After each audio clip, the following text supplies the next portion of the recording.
Hello friends, in the previous video we have discussed about the foundation and the types of foundation. In the present video we will discuss about the footings that comes under the shallow foundation.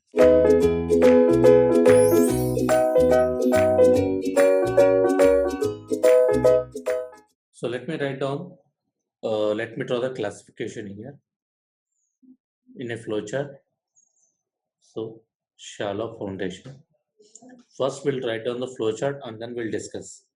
So we can divide the shallow foundation into two different categories, and first one is called footing and second one is called raft footing, or we can also call it as a mat footing. Under footing we can divide this into three categories, and first one is called the spread footing and combined footing,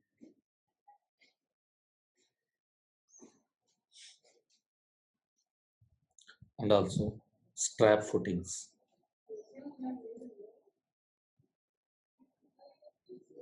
Strap footings.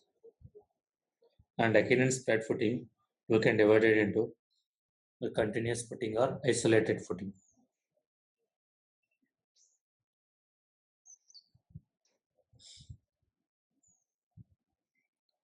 Continuous or isolated. In isolated, we can have the different shape like square, rectangle, circle, like square footing and rectangle footing,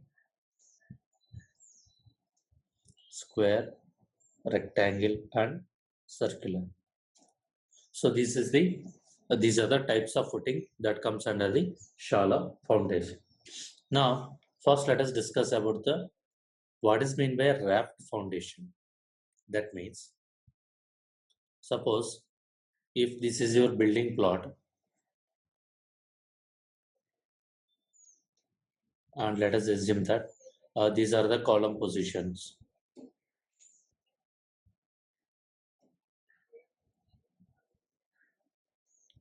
So here, if your loads acting on the columns are very high and if you are exceeding allowable pressure for a single footing and there is a possibility that uneven settlement, then to avoid that, we will construct a single footing for entire columns. So it's like below the columns, the reinforcement will be done throughout the building, and then we will pour a concrete here.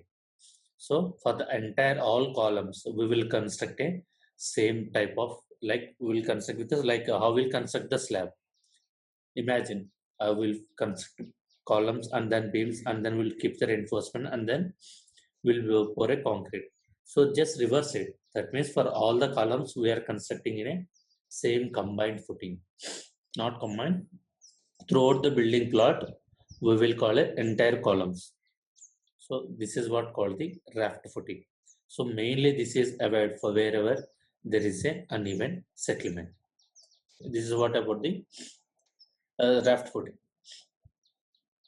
Now coming to the footings, we can have the spread footing, combined footing, and also strap footing. Spread footing is nothing but a independent footing. That means for each column we will have the single footing.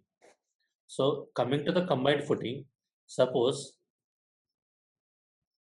if you are considering two columns, they are very close to each other, and if you are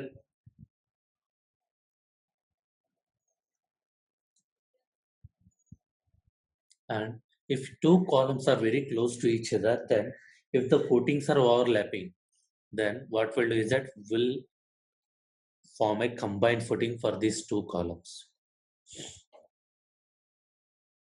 As normally when these will construct when the spacing between columns are very less. Spacing between columns are less. In those cases, we'll go for the combined footing. And coming to the spread footing, either we have isolated footing or we'll have the continuous footing. Isolated means for single column, single footing, like square, rectangle, circular, like our G plus 1 up to residential buildings. Whatever the footings you will see, those are called as a isolated footing.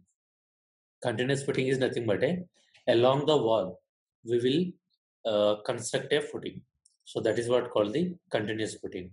So if it comes to the strap footing, if we are having two isolated footings, then these two footings are combined with the beam. So then this type of footing is called the strap footing. So normally it may be used where the distance between columns is so great and combined trapezoidal load becomes quite narrow. That means the spacing between this footing and this footing is very, very large. And if there is any possibility of generating movement, there is a possibility of generating movement, then to avoid that, we will join these two footings by a beam. So then it is called the strap footing. So these are the classification of the shallow foundation. So in general, we'll use the isolated footing. Where the column spacing is less, we can construct combined footing. Along the wall, if we construct a footing, that is called continuous footing. If you combine two footings by a beam, that is called a strap footing. And if we cast entire building plot, then it is called the raft footing. Okay. In the next video, we will see about the what is the critical depth of the footing. Thank you.